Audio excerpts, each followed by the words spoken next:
I'm going to introduce Ted Pierce. Ted is the Executive Director of the Surplus Line Association in our San Francisco offices. In short, Ted is the Chief Executive Officer of your association. He has been so for 10 years. It's been a real privilege to have worked with him this year. Mr. Pierce, it's all yours. Thank you, Warren. I certainly enjoyed working with you, Warren. Every year we have a newly elected chairman, so every year is a surprise. Warren Stanley is a no-nonsense, can-do and will-do leader. As we heard from Warren, the new, never go off script. As we heard from Warren, he knew what he wanted to do, and he got it done in the limited time allotted. Warren was absolutely correct when he said we could finalize a new constitution and transfer the SLA retirement funds to a more cost-efficient vendor, all within 1 year. Congratulations to you, Warren. You have increased our efficiency, improved our internal operations, and brought more transparency to the SLA. I also want to thank our General Counsel, Jim Woods, and his associates at Dewey and LaBeouf. The correct attorney is essential to the success of an organization like the SLA, which is so laden with constant insurance regulatory compliance matters. In Jim Woods, we have the correct attorney. The breadth of Jim's experience and the diversity of his knowledge enable him to produce the highest quality legal work. Finally, I'd like to thank Joy Irvin, David Knight, and Vienna Murray of our staff for helping to put on this meeting, organize this event, and I also want to thank the hotel staff for a job well done.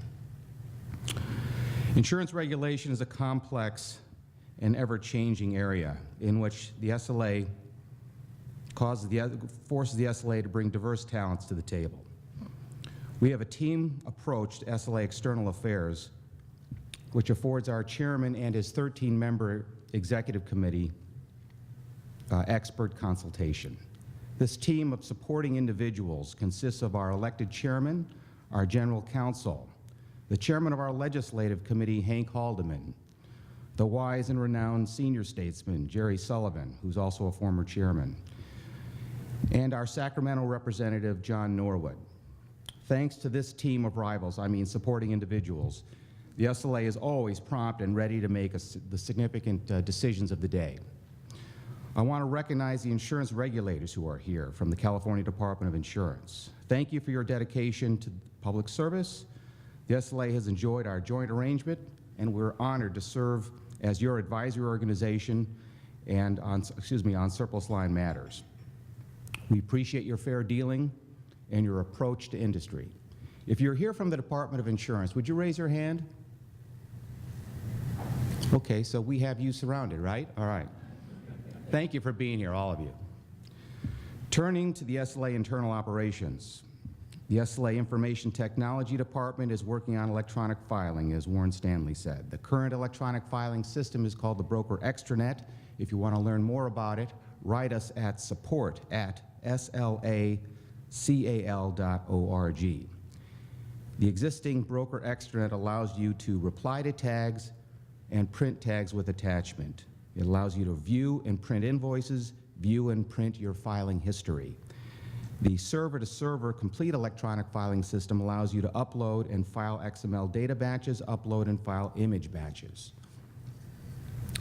There are 7 hardworking individuals in the SLA Information Technology Department, and they are working with 33 Indian programmers who are working to fully automate the stamping office.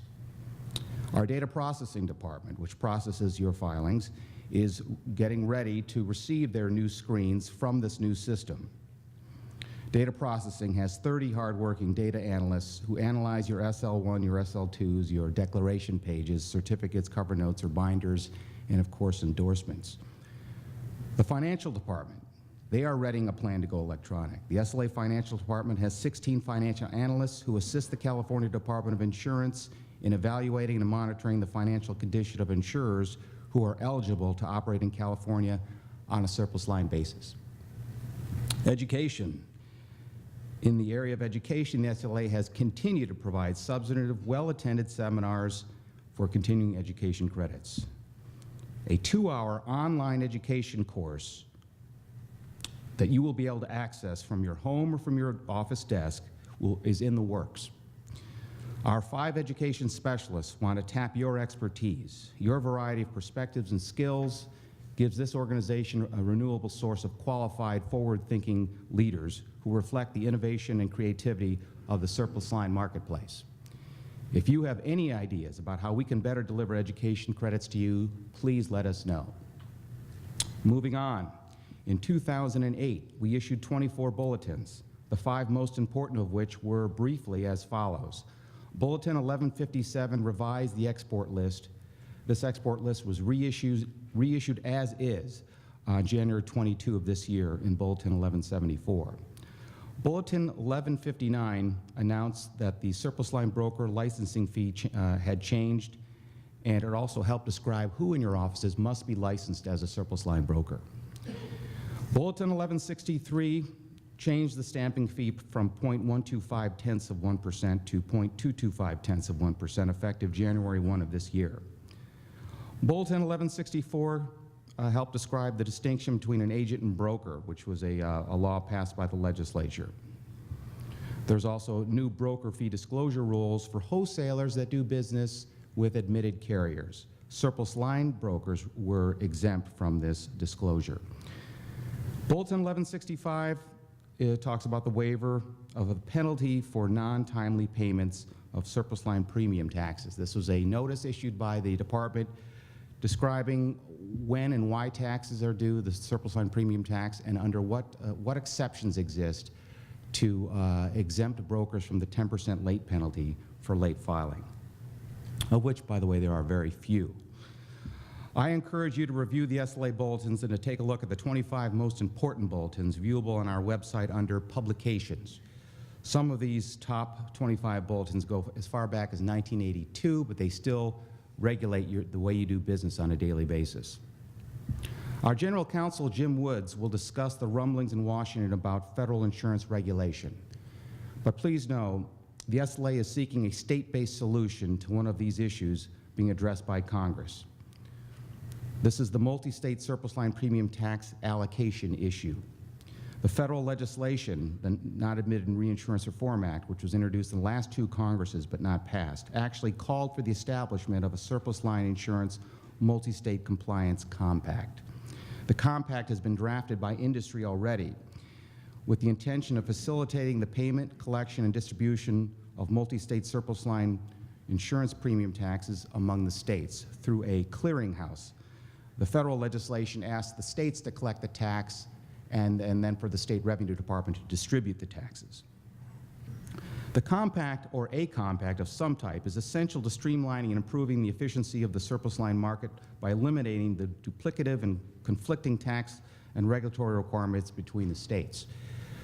We have been told by the CDI and the state legislature that without a federal mandate for a compact, California will not support this type of solution. So we're waiting for Congress to act to suggest to the states that they must form a compact, and we believe California will be on board. The 2008 AM Best Special Report on Surplus Lines, sponsored by the NAPSLO Foundation, was released on August 25, 2008. The report notes that in the last 4 years, 2004 to 2007, surplus lines recorded no financial impairments compared to 4 impairments in the admitted market. The top 3 surplus line groups remain the same: AIG, Lloyd's, and Zurich. In 2007, the surplus line industry outperformed the admitted market in underwriting and operating performance, but the soft market is expected to bring loss of market share, as if we haven't already seen that. In 2006, after-tax profitability from underwriting and investment went from a prior 15.05% to 12.4%.